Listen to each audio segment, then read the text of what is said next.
Kyle Larson's replacement has now been confirmed after one of the strangest NASCAR twists we've seen early in 2026. And what makes this story so interesting is that it started with one medical discovery, turned into a scheduling shakeup, and now ends with a driver change that actually says a lot about where JR Motorsports sees its future. I'll be honest, when a headline like this starts flying around, the first thing a lot of people assume is that something major has happened to Larson's Hendrick Motorsports ride. That is not what this is. In fact, Larson signed a 5-year extension with Hendrick Motorsports in February that keeps him in the number 5 through 2031. So this is not a Cup Series panic story. This is a No. 88 JR Motorsports story. And once you understand that, the whole thing gets way more interesting. What happened is this: a planned part-time rotation in NASCAR's O'Reilly Auto Parts series suddenly got blown open by Alex Bowman's vertigo situation. That forced lineup changes created an extra Larson appearance nobody originally expected, and now the next driver in that seat has officially been revealed. Today, we're going to go through the entire chain reaction step by step: what the original plan was, what changed, why Larson suddenly became such a huge part of the story, and why the final replacement decision might matter a lot more than just one race weekend. To understand why this got so much attention, you have to go back to how JR Motorsports built the number 88 program for 2026. The idea from the start was clear.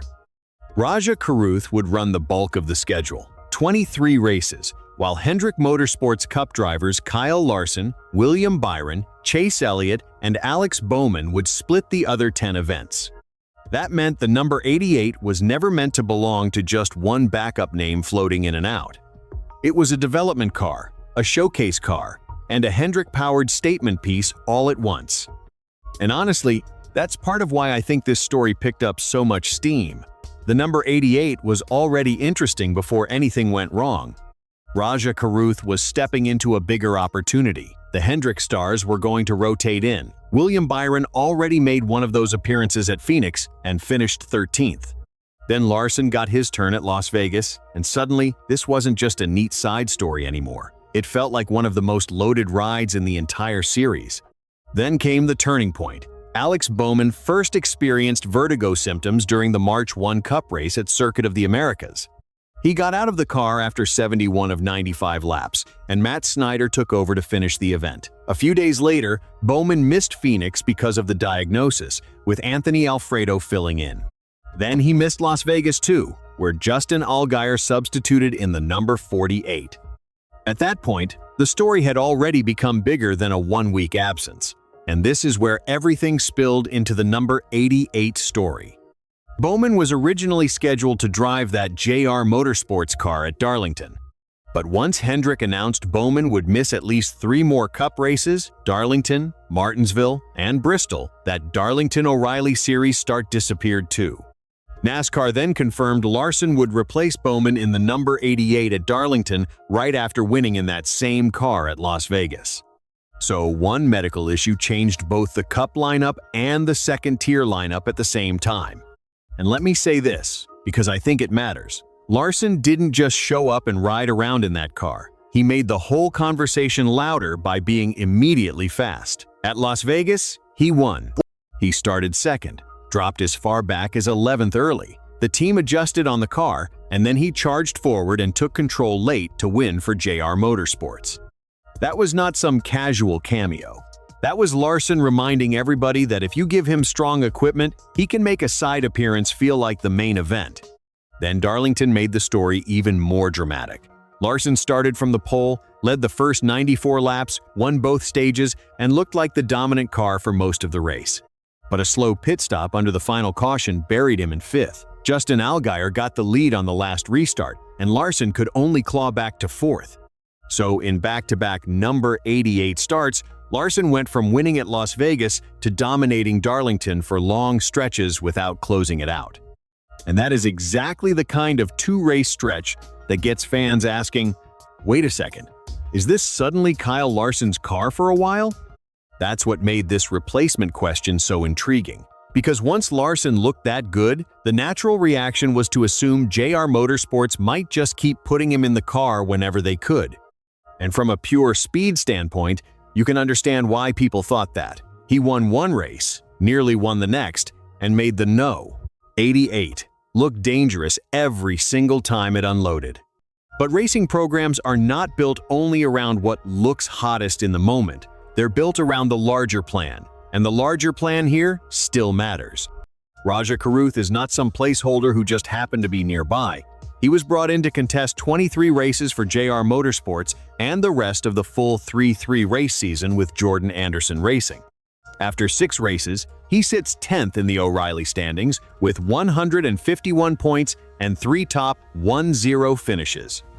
So even though Larson lit up the number 88, the core mission of this program was still to develop Karuth and keep him in the middle of the season-long picture. And I think that's the real heart of the story. Larson's sudden run in the car created buzz, but Karuth is still the bigger long-term investment inside that seat. The point of these Hendrick cameos was never to erase the young driver. It was to elevate the entire program around him, give the crew elite benchmarks, give the sponsor huge visibility, give the organization more chances to win, and then hand that experience back to the driver who is actually trying to build a season. At the same time, this also matters for Larson on the Cup side, because while this isn't a Hendrick replacement story, it does affect how his March workload has looked. Instead of just making his originally planned number 88 appearance at Las Vegas, he wound up adding Darlington because Bowman couldn't go. And with Bowman still recovering, Hendrick has Justin lined up again in the No. 48 Cup car for Martinsville. Larson, meanwhile, heads into that track with a strong Martinsville trend. Hendrick notes he hasn't finished worse than 6th there since April 2022. So this is one of those weird NASCAR stories where Larson is part of the drama, but the final decision is actually about balance, not panic. So before I reveal the official replacement, do me one favor. If you enjoy these deep NASCAR breakdowns and you want to support a small channel that's trying to grow past 3,000 subscribers and push videos over that 100, like Mark, hit like, share this with another NASCAR fan, and subscribe. It really does help more than people think. So here's the big reveal. Kyle Larson's replacement in the number 88 for this weekend's Martinsville O'Reilly Auto Parts Series race is Raja Karuth. NASCAR's official Martinsville entry list shows Karuth back in the JR Motorsports No. 88 Chevrolet, which confirms Larson's March run in the car stops after Darlington and the team returns to the original developmental structure of the program. And in my view, that is the right call. Because if JR Motorsports had kept Larson in there again, the message would have changed. Suddenly, this would stop looking like a shared planned program and start looking like a reaction. And that's not what you want if you're trying to build Raja Karuth into something bigger. You want him back in the car, back on the schedule, and back in rhythm. This season is about more than one headline. It's about whether Karuth can turn this split-season arrangement into something real by the time the playoff picture takes shape. He's already 10th in points through 6 races, so this is not the time to let that momentum drift just because Larson looked amazing in short bursts. That also makes this a pretty telling moment for JR Motorsports as an organization. They got the publicity boost from Larson. They got the win at Las Vegas. They got another nearly dominant run at Darlington.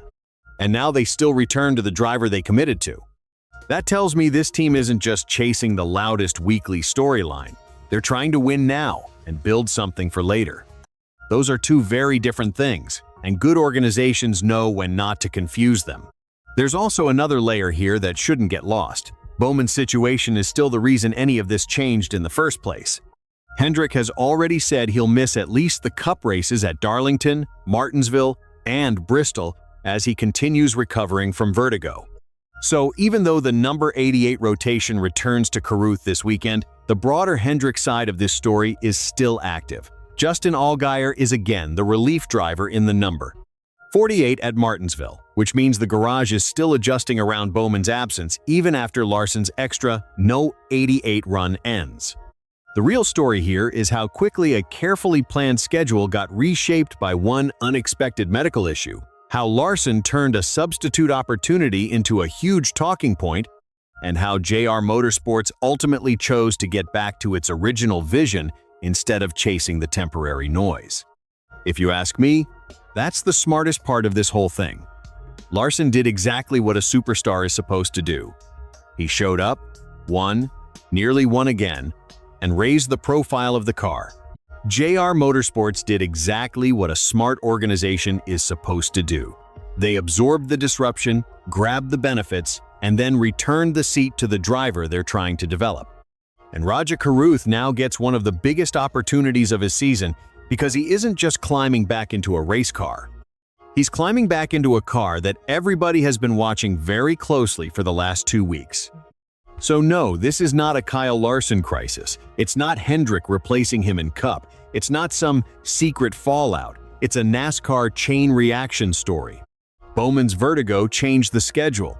Larson amplified the spotlight. And Rajah Caruth is the driver officially confirmed to carry that spotlight next at Martinsville. And now the real question becomes simple. Can Caruth take everything this number 88 team just showed with Larson and turn it into something big for himself? We can only know that after Saturday's race. For now, subscribe to NASCAR Central for more breaking NASCAR news, suspensions, replacements, controversy, and all the biggest stories from around the garage. Drop a like and let me know in the comments. Did JR Motorsports make the right call putting Rajah Caruth back in the number 88? Or should Kyle Larson have stayed in the car longer after how strong he looked? And for early access to videos like this, become a member. It costs less than a cup of coffee and really helps support the channel. If you want, I can also make this even cleaner in one of these formats.